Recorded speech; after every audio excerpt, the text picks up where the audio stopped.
Zyra e shtypit e prokurorisë së posaçme në përgjigje të interesimit të gazetarëve përgënjeshtroi deklaratat e kryetarit të Partisë Demokratike mbi urdhër thirrjet për t'u paraqitur në SPAK të premten e 14 nëntorit. Në përgjigje të kërkesës suaj ju informojmë si vijon. Deri tani janë dërguar 2 urdhër thirrje përmes shërbimit të postës shqiptare, më datë 3/11/2025 në adresën e banesës për t'u paraqitur në SPAK, më datë 7/11/2025 dhe në datën 7/11/2025 në adresën e banesës Partisë Demokratike dhe Kuvendit për t'u paraqitur më datën 14/11/2025.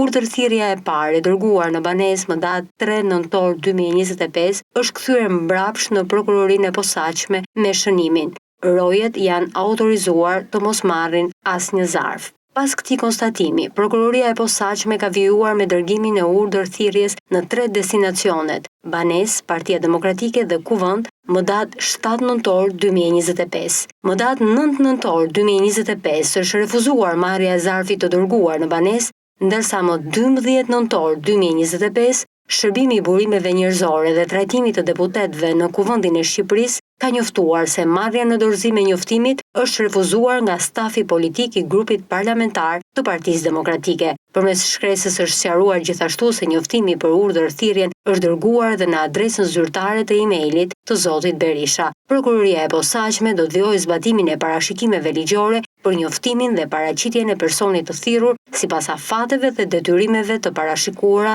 në legjislacionin në fuqi, thuhet në njoftimin e zyrës shtypit. Por i pyetur nga gazetarët, ish kryeministri Berisha, i cili po mbante një konferencë shtypi në kohën kur u publikua përgënjeshtrimi i SPAK, e quajti atë gënjeshtër.